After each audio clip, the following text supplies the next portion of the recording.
Y el Buda tuvo un gran éxito, fue seguido por muchos discípulos. Y fundó, y lo suyo, entre paréntesis, más no era una religión propiamente tal, es una filosofía de vida. Como una forma de vida. Es una filosofía de vida. Ahora, ¿te acuerdas lo que hablábamos de las doctrinas que se convierten en ideología, que después se convierten? Bueno, con el budismo pasó algo lo mismo.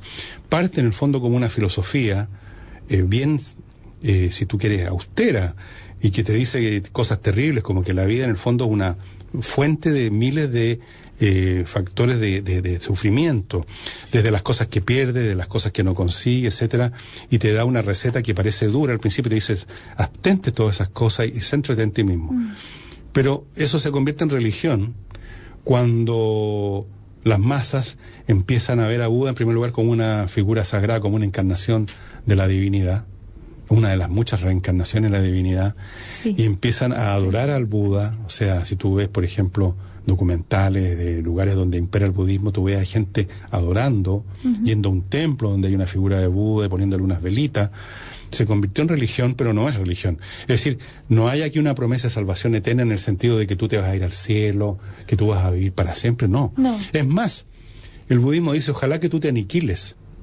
La aniquilación, el fin de tu identidad, lo que ellos llaman el salir del samsara. Llaman ellos el samsara a la engañifa de la vida, repleta de ilusiones y de causas que no lo son, y de efectos especiales, por así decirlo.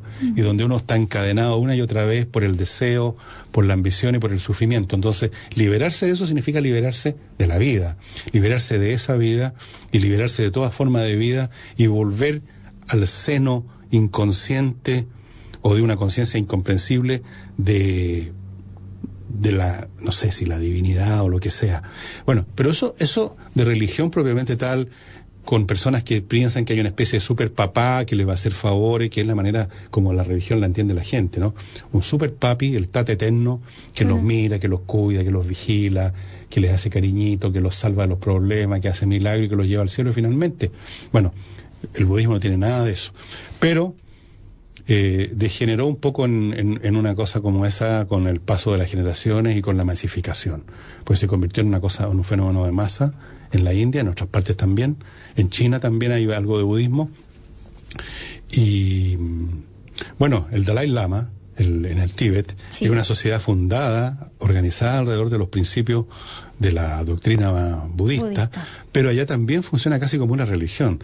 Y el Dalai Lama es visto como una encarnación de la divinidad. Papa. Es un tipo que se va encarnando. Entonces ellos suponen que el Dalai Lama es, y lo cogen de niñito, en él se encarnó la divinidad. Entonces el Dalai Lama. Ya ves tú que hasta en esto se nota este proceso de deterioro, o si tú quieres, de masificación de las doctrinas que originalmente eran muy sofisticadas y que terminan convirtiéndose en un recetario, digamos, para el público medio. Bueno, de hecho, el Buda original del que hablábamos, este príncipe hindú, lo que él centró sus bases para empezar el budismo fue en un ascetismo riguroso, o sea, principalmente era austeridad y meditó. Así de sencillo empezó a hacer su vida después de todos los placeres que gozó. Y me gustaría agregarle otra cosa que me llamó mucho la atención, una frase de Aristóteles, que dice que todos estamos de acuerdo en que queremos ser felices. El problema está en cómo podemos serlo. Bueno, ahí está Buda, y ahí está Schopenhauer, y ahí está Epicuro, y ahí están muchos filósofos que te dicen más o menos lo mismo, que el camino no es la persecución del placer y de atarse, por lo tanto, a las exigencias del mundo y convertirse en rehén del destino y en víctima de la maledicencia de los demás y estar preocupado de qué dicen de ti, que casi siempre va a ser malo, por supuesto. Pero si es bueno también es malo porque te hacen creer cosas que no son. Y, bueno, ese no es el camino. Todos te dicen más o menos lo mismo. No es el camino. La felicidad no es un delirio en estado de perpetuo, sino que es estar en paz. Finalmente eso es una cosa bien sencilla, pero es una cosa bien sólida.